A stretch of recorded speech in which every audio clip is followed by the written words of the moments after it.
तो आज हम क्लास चैप्टर 7 की क्लास सेकंड करने जा रहे हैं। क्लास सेकंड में हम क्या पढ़ेंगे देख लीजिए, प्रॉपर्टीज़ ऑफ ट्राइंगल। क्योंकि अभी तक जो हमने काम किया है आप देख लीजिए, हमने 7.1 के हमने ये क्वेश्चन किए थे। इसमें क्या करा था हमने, डिस्टेंस फार्मूला से हम इनकी डिस्टेंस निकालनी थी। ओके, फिर हमने कोलिनियर वाला कॉन्सेप्ट पढ़ा था। सररेखी बोलते हैं हिंदी में। कोलिनियर का मतलब क्या बताया था, कैसे पॉइंट्स जो एक ही लाइन में लाई करते हो, एक ही लाइन में लाई करेंगे उनको कोलिनियर बोलेंगे। ठीक है, तो अब हम जो पढ़ेंगे वो है प्रॉपर्टीज़ ऑफ ट्राइंगल। इसको देख लीजिए, इसके बेस पे क्वेश्चन करेंगे। सबसे पहला जो आपका ट्राइंगल होता है उसका नाम मैं बता रहा हूँ, उसका नाम है इक्विलेटरल। इक्विलेटरल ट्राइंगल, हिंदी में बोलते हैं इसको समबाहु त्रिभुज। याद रखना, सम मतलब समान, बाहु मतलब भुजा। जिसकी समान भुजा हो, सभी भुजा समान हो, उसको बोलते हैं समबाहु त्रिभुज। इक्विलेटरल का मतलब इक्वल, इक्वल मतलब इक्वल, लेटरल मतलब साइड। जिसकी सभी साइड इक्वल हो उसको बोलते हैं इक्विलेटरल ट्राइंगल। तो देख लीजिए, जैसे कि मैं एक ट्राइंगल बना दूँ और इस ट्राइंगल के अंदर मान लीजिएगा ये सभी साइड, ये वाली साइड, तीनों साइड इक्वल है। जितनी ये 5 सेंटीमीटर अगर ये है तो ये भी 5, ये भी 5। तो आपको बस ध्यान देना है, अगर ट्राइंगल की तीनों साइड ए बी निकाला, ए बी, बी सी, ए सी, तीनों के आ जाए इक्वल, तो उसका नाम होगा इक्विलेटरल ट्राइंगल। बस इतनी प्रॉपर्टी याद रखनी है आपको इक्विलेटरल ट्राइंगल के अंदर। आप क्या करोगे, आपके पास वर्टिसेस होंगे। देखिए, पहला वर्टेक्स है आपका ए, फिर बी, फिर सी। पहले वर्टेक्स के कोऑर्डिनेट मिलेंगे आपको x1 y1 गिवन होंगे वो, दूसरे के x2 y2, तीसरे के x3 y3। ठीक है, इन तीनों कोऑर्डिनेट से आप इनकी डिस्टेंस निकाल लोगे। पहले ए बी निकाल लोगे डिस्टेंस फार्मूला लगा के, रूट x2 माइनस x1 का whole square plus y2 minus y1 का होल स्क्वायर। फिर बी सी का निकालोगे, रूट x3 माइनस x2 का whole square plus y3 minus y2 का होल। इसी तरीके से ए सी निकालोगे, रूट x3 माइनस x1 का whole square plus y3 minus y1 का होल। इस तरीके से जब तीन डिस्टेंस निकालोगे, आप देखोगे तीनों डिस्टेंस अगर इक्वल आ गई तो आप बोल दोगे सर कि क्या है, इक्विलेटरल ट्राइंगल। फिर सेकंड ट्राइंगल जो आएगा उसका नाम है isosceles triangle. Isosceles triangle, Hindi में इसको बोलते हैं समद्विबाहु त्रिभुज। समद्विबाहु त्रिभुज, सम मतलब समान, द्वि मतलब दो, बाहु मतलब भुजा। जिसकी दो भुजा समान हो, कोई सी भी दो भुजा अगर समान आ गई इसको समद्विबाहु त्रिभुज बोलेंगे। आइसोसेलेस ट्राइंगल का मतलब होता है दो साइड इक्वल। बस याद रखना है, टू साइड्स इक्वल। इतना याद रख लोगे काम हो जाएगा। इसमें क्या होगा, आपके सामने वही तीन वर्टेक्स होंगे। कितने होंगे, तीन ही होंगे। सबके कोऑर्डिनेट मिलेंगे आपको, x1 y1, x2 y2 और x3 y3। तीनों कोऑर्डिनेट आपको मिल जाएंगे क्वेश्चन में। आपको करना क्या है, वही काम करना है, इनकी डिस्टेंस निकालनी है। पहले ए बी निकालोगे, फिर बी सी, फिर ए सी। आपको इन तीनों साइड्स निकालने के बाद कोई भी दो साइड इक्वल मिलेगी आपको और तीसरी डिफरेंट मिलेगी।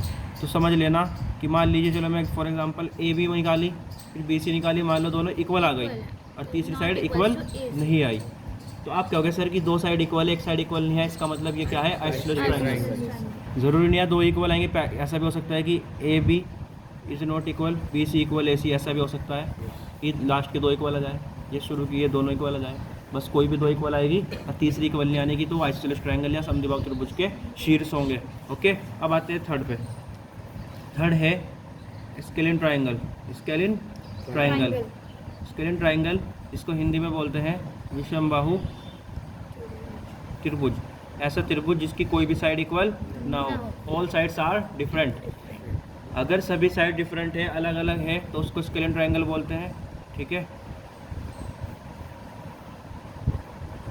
तो किसी तरह हो सकता है, सब डिफरेंट दिख रही है ना, ये अलग, ये अलग, ये अलग। तो आप समझ सकते हो इसमें क्या होगा।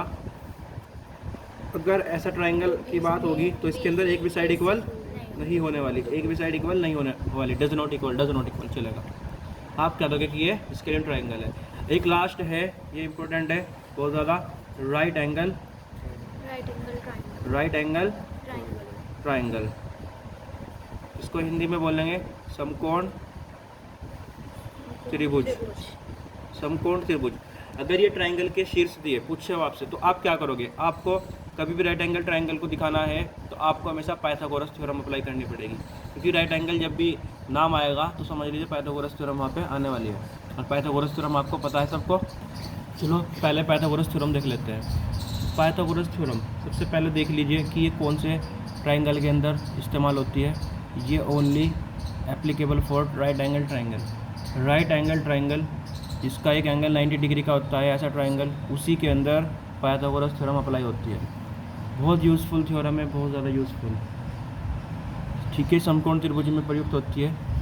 क्या होती है समझ लेते हैं। सबसे पहले देखिए, आपके सामने एक राइट एंगल ट्राइंगल होगा। राइट एंगल ट्राइंगल बोले तो इसका एक एंगल 90 डिग्री, यहाँ पर 90 बन रहा है।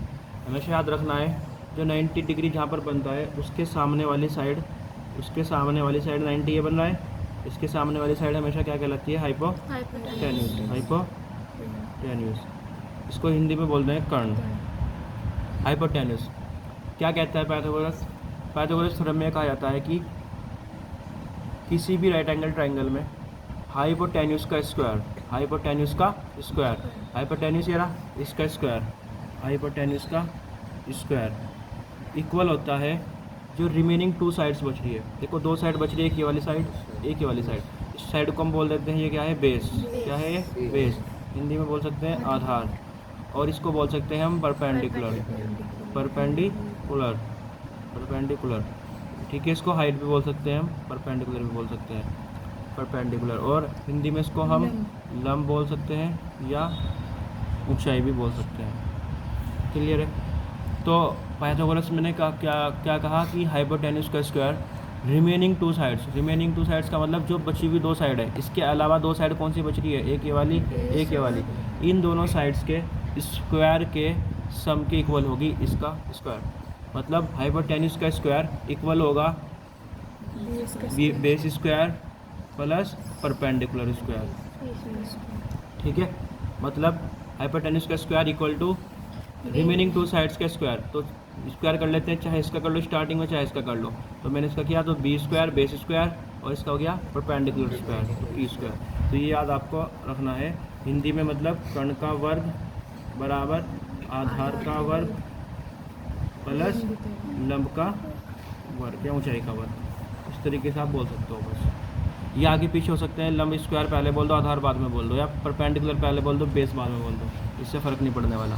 बस आपको याद रखना है हाइपोटेन्यूज का स्क्वायर इक्वल होगा जो 2 साइड बच रही है उनका स्क्वायर करेंगे और सम कर देंगे, प्लस कर देंगे। बस इतना याद रखना है। यही है पाइथागोरस थ्योरम।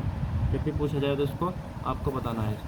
तो देखिए, जब हम पढ़ रहे थे राइट एंगल ट्राइंगल के बारे में पढ़ रहे थे, इसकी प्रॉपर्टी, कभी भी 3 वर्टेक्स दे दो और पूछे कि ये 3 वर्टेक्स क्या राइट एंगल ट्राइंगल के हैं या नहीं है, तो आप वहाँ पर पाइथागोरस थ्योरम अप्लाई करना। कैसे करोगे? आपके सामने देखिए ये ट्राइंगल बन रहा है, बताना इसमें हाइपोटेन्यूज क्या है? AC। तो आप क्या करोगे? AC का स्क्वायर करोगे। ठीक है, इसका स्क्वायर इक्वल आना चाहिए हमेशा। AB का स्क्वायर, जो आप AB निकाल लोगे AB का स्क्वायर करना, और फिर उनका सम करना। तो देखना आपका ये वाला पार्ट इस पार्ट के इक्वल आ जाएगा। अगर आ गया तो समझ लीजिए राइट एंगल ट्राइंगल के वर्टिस। अगर नहीं आया तो उसके वर्टिसेस नहीं है। आई बात समझ में? ओके, निकाल लोगे पहले AB, फिर BC, फिर AC। फिर क्या करोगे? AC का स्क्वायर करोगे इक्वल, फिर इसके स्क्वायर, फिर इसका स्क्वायर, इन दोनों को प्लस कर दोगे। करने पर देख लेना अगर इक्वल आ गया तो ये राइट एंगल ट्राइंगल के वर्टेक्स। तो ये आपको 4 मैंने राइट एंगल 4 ट्राइंगल की प्रॉपर्टी बताई है अलग अलग। तो आपके क्वेश्चन हो जाएंगे। आपके NCERT में दे रखे हैं क्वेश्चन, देख लो। आपको क्वेश्चन दिया है, देख लीजिए। NCERT में क्वेश्चन दिया है, question number 4, check whether 5, -2, 6, 4 and 7, -2 3 coordinate दे रखे हैं। Are the vertices of an isosceles triangle. ये ट्राइंगल के वर्टिसेस है। वर्टिसेस समझते हो? उसके कोने, इसको हिंदी में शीर्ष बोलते हैं। ये वर्टिसेस होते हैं। देखो ये वर्टेक्स है, ये वर्टेक्स है, ये भी वर्टेक्स,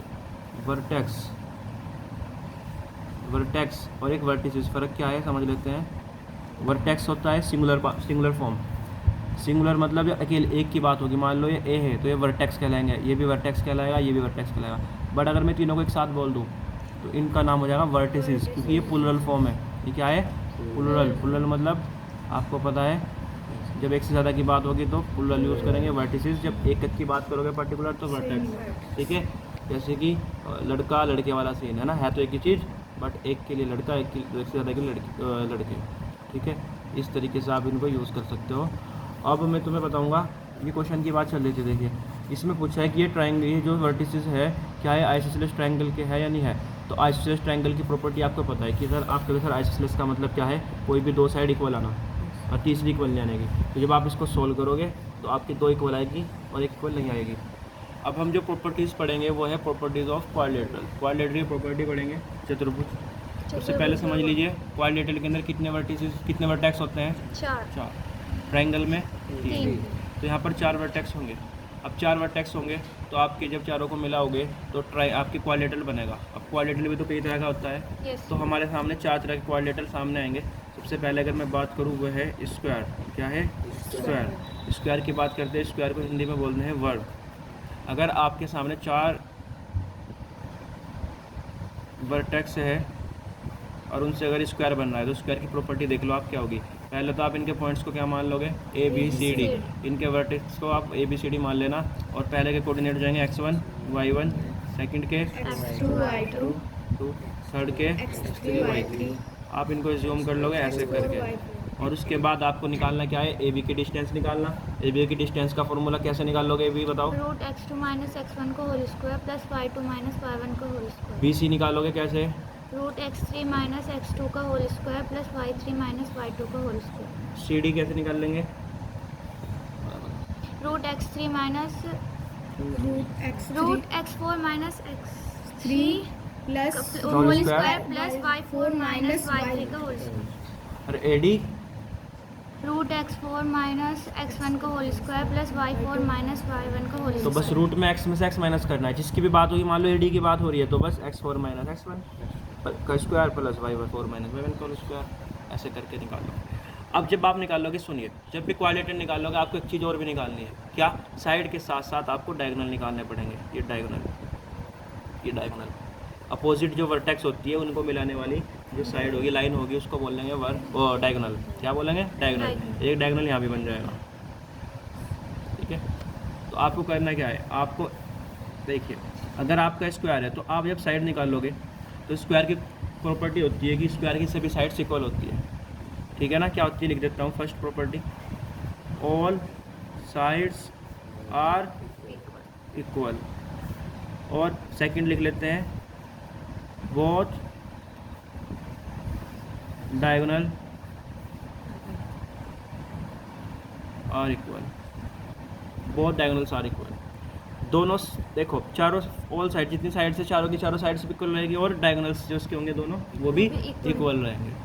ठीक है, तो समझ लीजिए हिंदी में चारों भुजाएं बराबर और दोनों विकर्ण बराबर। ये है, लिख लेना। अब देख लीजिए चारों साइड्स, जब आप ए बी निकालोगे फिर बी सी निकालोगे फिर क्या निकालोगे? सी डी निकालोगे फिर ए डी। और निकालने पे देखना आप चारों की चारों इक्वल आएगी। अगर चारों इक्वल आ गई तब आपको निकालना है आगे डायगोनल। अगर आप देखोगे डायगोनल निकलेगा, पहला डायगोनल क्या है? ए सी। अच्छा, ए सी कैसे निकलेगा बताना। ए सी का फॉर्मूला क्या बनेगा? ए सी का बताना। रूट x3 माइनस x1 का whole square plus y3 minus y1 का होल स्क्वायर। ठीक है, और बी डी कैसे निकलेगा? रूट x4 माइनस x2 का whole square plus y4 minus y2। जब आप इन्हें निकालोगे, अगर ये भी दोनों क्या आएंगे? इक्वल। अगर ये कंडीशन बन गई, समझ लेना वो किसके वर्टिसेस है? सारे स्क्वायर के वर्टिसेस है। बस इतनी प्रॉपर्टी आपको याद रखनी है। सेकंड देख लेते हैं, रेक्टेंगल। हिंदी में इसको बोलते हैं आयत। देख लीजिए इसमें क्या होगा। आपके सामने ऐसे ही 4 पॉइंट होंगे, आप ऐसे ही निकालोगे। देख लीजिए इसकी प्रॉपर्टी क्या है? First, opposite sides are equal. Opposite sides क्या होगी? इक्वल। और बोथ डायगोनल्स आर इक्वल। इसके भी डायगोनल इक्वल होंगे, इसके भी डायगोनल इक्वल होंगे। तो देख लीजिए, अब आपको याद रखना है जो आपका रेक्टेंगल होता है उसके अपोजिट साइड्स, आमने सामने की जो भुजाएं होती है, विपरीत भुजाएं होती है, वो बराबर होती है। विपरीत भुजाएं बराबर और दोनों विकर्ण बराबर, ये इसकी प्रॉपर्टी याद रखना। तो देखना, अगर मैं ए बी निकाल लूँगा, ए बी के भी अपोजिट में कौन है? C D. तो ए बी इक्वल टू क्या आना चाहिए? C D. और समझिए, अगर मैं ए डी निकाल लूँ तो ए डी के इक्वल में क्या आना चाहिए? B C. तो अपोजिट साइड्स क्या होनी चाहिए? इक्वल। और साथ ही साथ इनके डायगोनल भी इक्वल होने चाहिए, मतलब A C equal to B D, A C equal to B D. अगर ये प्रॉपर्टी आ गई तो समझ लेना किसकी है, रेक्टेंगल की, आयत की है। चलिए आगे बढ़ते हैं। अब तीसरा है, इसको बोलेंगे हम रोम्बस। रोम्बस को हिंदी में बोला जाता है समचतुर्भुज। ठीक है, क्या मतलब है समझिए। रोम्बस में क्या है, रोम्बस की भी प्रॉपर्टी देख लीजिए, ये कुछ इस तरह होगा, है ना, ए बी सी डी। आपको करना क्या, देखिए रोम्बस का भी विकास किया है प्रॉपर्टी, पहला देख लीजिए, all sides are equal.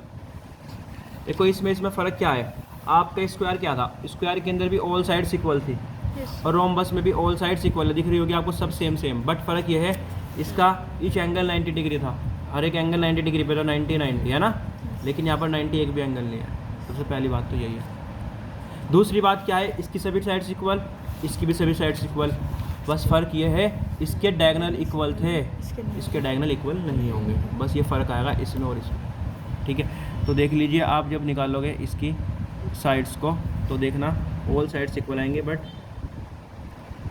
Both diagonals are not equal, different होंगे। क्या होंगे, डिफरेंट। तो आप ए बी निकालना, ए बी, फिर निकालोगे आप बी सी, फिर निकालोगे आप ए सी, फिर निकालोगे ए डी, चारों के चारों क्या आएंगे, इक्वल। बट जब डायगोनल निकालोगे ए सी एंड बी डी तो वो इक्वल नहीं आएंगे। तो बस इस प्रॉपर्टी का इस्तेमाल करके आपको करना। ठीक है, अब आते हैं फोर्थ। नेक्स्ट है पैरेललोग्राम, समांतर चतुर्भुज। पैरेललोग्राम में क्या होगा देख लीजिए,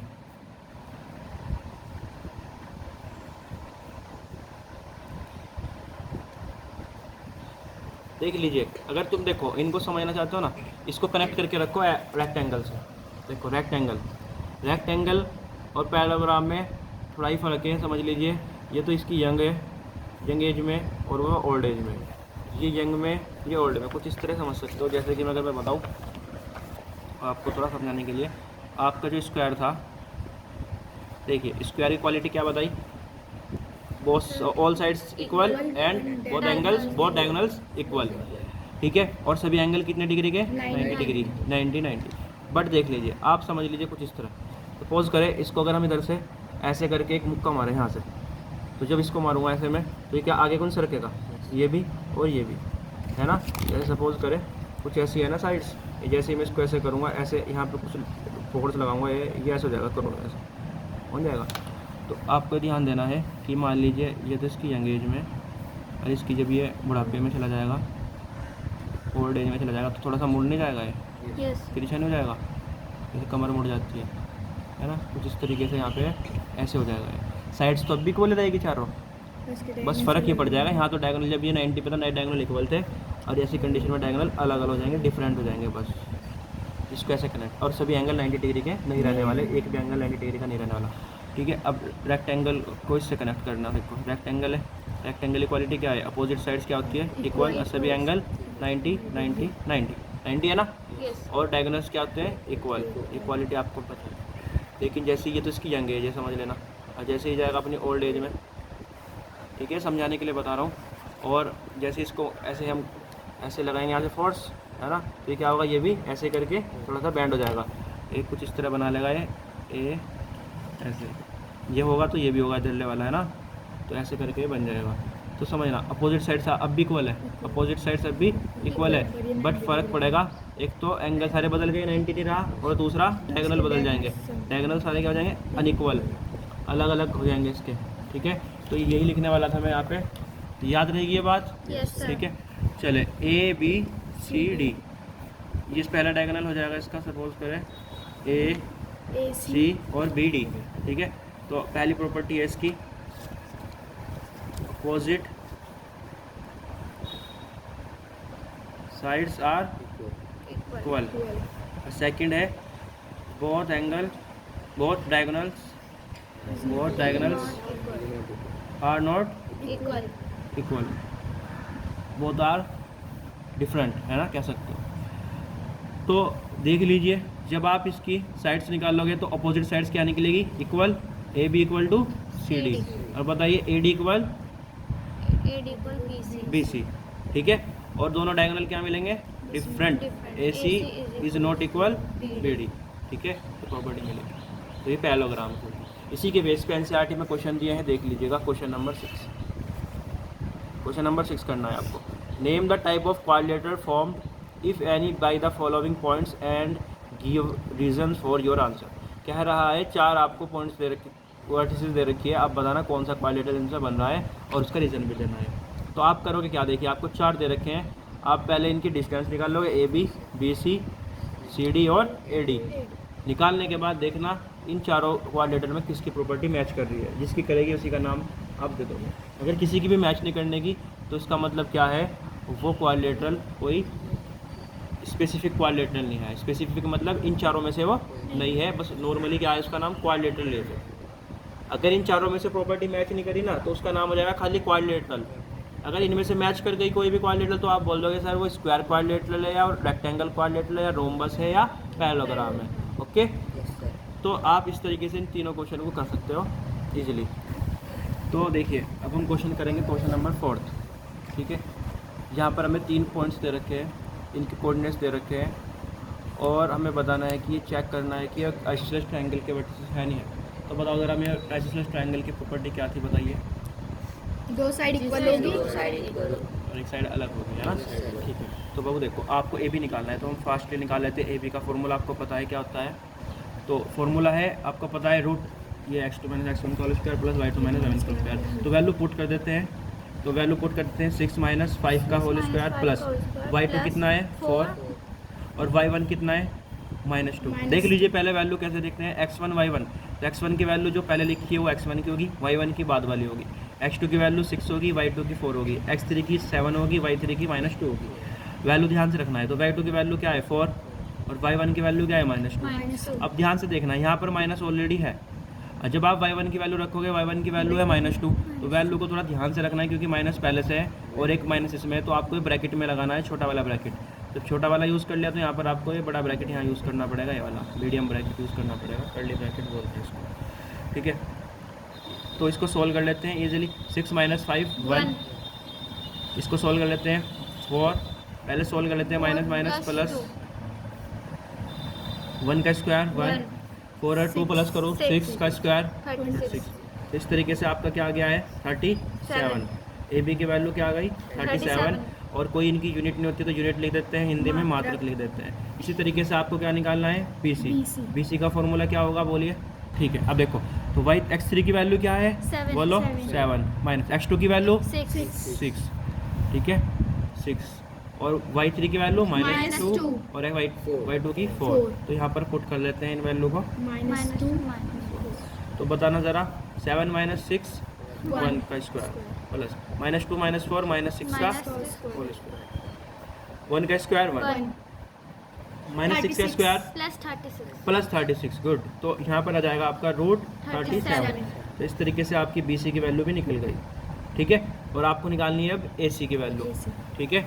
ए सी की वैल्यू निकालनी है आपको, तो ए सी का फॉर्म ए सी निकालने के लिए लग जाएगा और आपको वैल्यू रखनी है x3 की वैल्यू 7 - 5 का होल स्क्वायर, y3 कितना है -2 और -2, फिर -2 होगा तो माइनस ब्रैकेट में ऐसे करके यहाँ पे हम कर लेंगे। ओके 7 - 5 2 का स्क्वायर प्लस -2 माइनस प्लस 2 का स्क्वायर 2 का स्क्वायर 4, यहाँ पर -2 + 2 कितना हो जाएगा 0। अब 0 का स्क्वायर देखो यहाँ पर 0 हो गया है, कट गया ना माइनस प्लस का, तो 0 का स्क्वायर 0, 4 में 0 प्लस करेंगे 4 और 4 का स्क्वायर रूट खुल जाएगा 2। तो इस तरीके से आपके पास ए सी की वैल्यू आ गई 2। तो आपने देखा यहाँ पर आपके सामने दो साइड से इक्वल आई थी, ए बी की वैल्यू √37 और ए सी की भी आई थी √37, दो वैल्यू इक्वल आई, बट आपकी लास्ट वाली ए सी वैल्यू क्या आई डिफरेंट। तो आप लिख दोगे A B equal to B C but not equal to A C, ऐसे लिख दोगे। तो आप लिख दोगे दिए गए बिंदु या दिए गए शीर्ष समद्विबाहु त्रिभुज के शीर्ष हैं। तो given vertices are of the isosceles triangle, ठीक है। और आप ये लिखने के बाद बस क्वेश्चन खत्म हो जाएगा।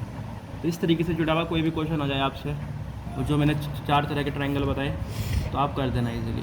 ठीक है, अब एक क्वेश्चन हम कर लेते हैं। इसमें वाली लाइन यहाँ पर हिंदी में लिख देना सभी स्टूडेंट। माना बिंदु के निर्देशांक निम्न है, ये लिखने के बाद आप इस तरह जूम कर सकते हो। ठीक है, चलो अब क्वेश्चन कर देते हैं। देखो मैंने आपको ट्रायंगल का करा लिया क्वेश्चन, अब मैं क्वाड्रिलेटरल कराता हूँ। क्वाड्रिलेटरल में ही दे रखे हैं क्वेश्चन, आपको 3 पार्ट दे रखे हैं, आपको 4 कोऑर्डिनेट दे रखे हैं, आपको ये बताना है कि ये कोऑर्डिनेट किस क्वाड्रिलेटरल के हैं। ठीक है, मैं एक क्वेश्चन कराऊंगा, 2 आपको होमवर्क में मिलेंगे। ठीक है, तो सबसे पहले हम जूम कर लेते हैं, जो कोऑर्डिनेट्स हैं हम लिख देते हैं, let the coordinates of points of quadrilateral are following. ठीक है, माना बिंदु के निर्देशांक निम्न है, हिंदी में लिख देना, और आप हम ज्यूम कर लेंगे क्योंकि 4 कोऑर्डिनेट दे रखे हैं। ठीक है ना, तो हम A B C D करके मान लेंगे। तो A क्या हो जाएगा x1 y1, B हो जाएगा x2 y2, बोलो x3 y3, D हो जाएगा x4 y4।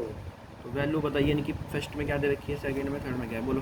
-1, -2, 1, 0, -1, 2, -3, 0।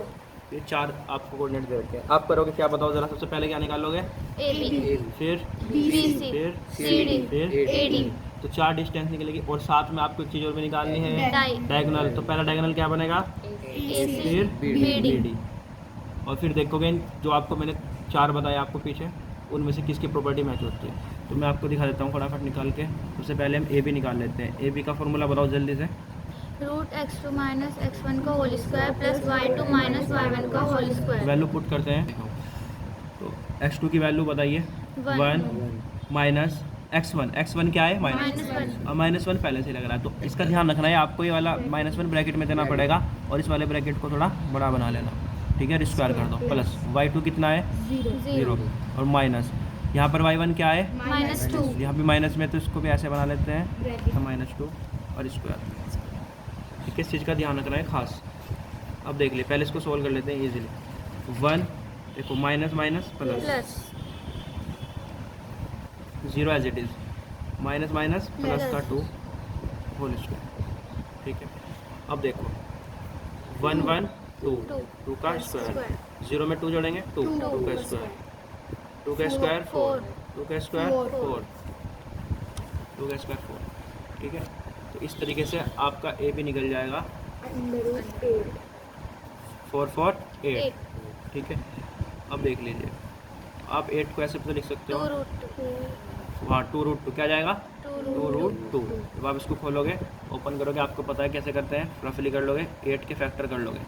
उस किसी का स्क्वायर रूट निकालने का तरीका क्या है, फैक्टर करो, 2 4 8, 2 to the 4, 2 1 2। जिसके पेयर बन जाते हैं वो बाहर आ जाता है रूट से, जिसका पेयर नहीं बनता वो रूट में जाता है। ठीक है, तो √8 के निकल जाएंगे आपके 2√2। आप इसको ऐसे भी कर सकते थे, √8 है, क्या आप √8 को लिख नहीं सकते क्या, 4 × 2, 4 × 2। अब देखो ये दोनों का स्क्वायर रूट है, 4 का भी है और 2 का भी है, तो 4 का निकालो, क्या 2 नहीं आ जाएगा, अरे √2 का कुछ नहीं होगा, तो √2 इसमें रहेगा, √2 ऐसे बनेगा। तो BC का फॉर्मूला लगेगा ये, x3 - x2 का स्क्वायर प्लस y3 - y2 का स्क्वायर। वैल्यू पुट कर लेते हैं, वैल्यू बताइए ज़रा। -1, तो x3 हमारे पास है -1, और x2 कितना है, 1, 1, y3 2, और y2 0। वैल्यू पुट कर लेते, वो सोल्व कर लेते हैं, माइनस प्लस माइनस का 2 - 0 2, तो -2 का स्क्वायर 4, प्लस का 4, और 2 का स्क्वायर भी 4 का 4। याद रखना है माइनस का स्क्वायर प्लस ही होता है ना। तो 4 4 कितना हो जाएगा, 8, तो 8 खुल जाएगा 2√2। तो इस तरीके से आप BC भी निकाल लोगे। देख लो इक्वल आया ना, यस सर। तो इनको मैं बॉक्स में डाल लेता हूँ, जिससे थोड़ा हमें विजिबिलिटी इनकी बढ़ जाए, दिख जाए हमें दूर से ही। ठीक है, तो यहाँ पर ये यहाँ पर हो गया। ठीक है, अभी लंबा सफ़र है, अभी हमें निकालना है क्या, CD। क्या निकालना है, CD। तो बताइए ज़रा, देखो कैसे निकलेगा, आप देख सकते हो। देखो आपको अल्फ़ाबेट के ऑर्डर पता होना चाहिए, A B C D। A कौन से नंबर पे, 1, D 2 पे, C 3 पे, D 4 पे। तो आपको मैं तो देखो ये D 4 पे, ये 3 पे, तो 4 - 3 चलेगा इसमें, x4 - x3 का whole square plus y4 - y3। आप वैल्यू देख सकते हो, आपकी वैल्यू सब दी हुई है।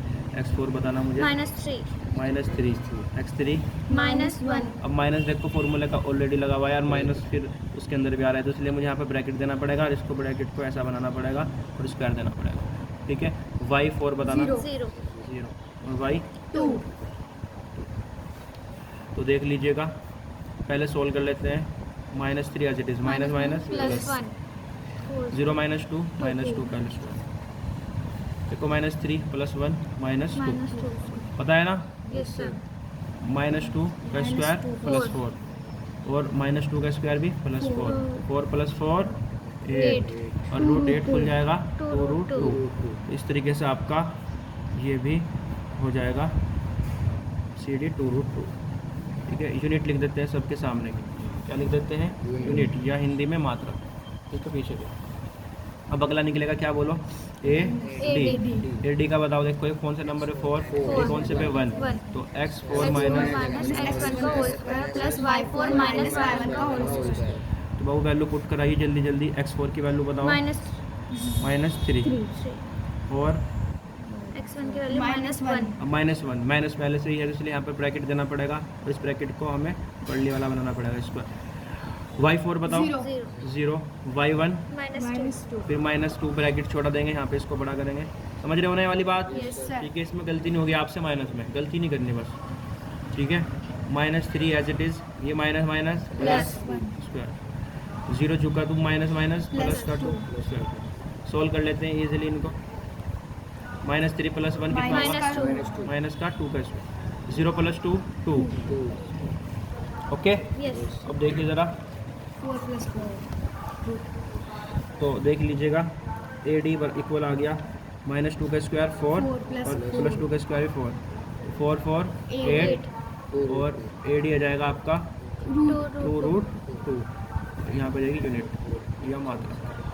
आपके पास सर सभी साइड्स कितनी कैसे आई है, इक्वल, सभी क्या निकली है, 2√2 निकली है। अब हमें क्या निकालना है, अब बताओ, जब सभी साइड्स इक्वल होती है तो आपके दो क्वाड्रेटर बनने के चांसेस हैं। सबसे पहले स्क्वायर, दूसरा मैंने बताया था ना यंग एज में तो स्क्वायर, और जब बुढ़ा ओल्ड एज में चला जाएगा क्या बन जाता है वो, रोम्बस। तो या तो ये रोम्बस होगा या ये स्क्वायर। स्क्वायर तब होगा जब इसके डायगोनल इक्वल होंगे।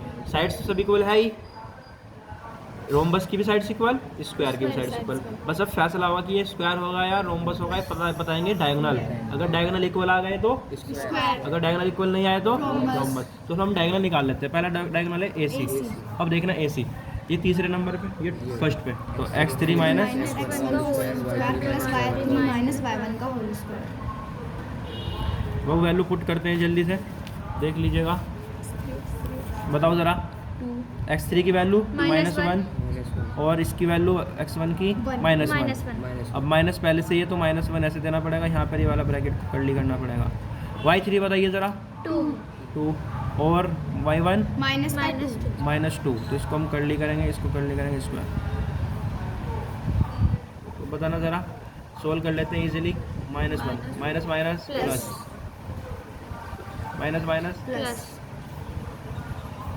माइनस प्लस कट गया, कैंसिल, क्या जाएगा, 0 का स्क्वायर, 2 + 2 4 का स्क्वायर, तो 0 का स्क्वायर 0, 4 का स्क्वायर 16। ठीक है, 0 + 16 कितना होगा, 16 और बताना 16 का स्क्वायर रूट 4। तो क्या आपका AC की वैल्यू आ गई है कितनी, 4 यूनिट। क्या आ गई है, 4 यूनिट। अब AC के बाद दूसरा डायगोनल कौन सा होता है, BD। अब देख लीजिए कैसे, B कौन से नंबर पे, 2, D 4, तो x4 माइनस x2 का whole square plus y4 minus y2 का होल स्क्वायर। वैल्यू बाबू पुट करिए, x4 कितना है, -3 बोलो, -3 और x2 कितना है, 1। ठीक है, क्या है, 1 और y4 बताना 0 और 0। ठीक है, अब देखना बाबू, -3 -1 कितना होगा, -4, माइनस माइनस प्लस होता है, 0 - 0 0, 0 का स्क्वायर 0, -4 का स्क्वायर 16 का क्या निकल जाएगा, 4 यूनिट। क्या निकलेगा, 4 यूनिट। तो इस तरीके से आपका BD क्या आ गया, 4 यूनिट। अब ज़रा देखना क्या दोनों डायगोनल इक्वल आए क्या, यस सर। देखो ये वाला डायगोनल भी इक्वल 4 है, ये भी 4 है, तो दोनों डायगोनल क्या आ गए, इक्वल। तो आप बोल सकते हो, देखो कंडीशन क्या है, आप बोलोगे since all sides are equal and both diagonals also equal, ये भी इक्वल है, क्या है, equal. So we can say given vertices are of the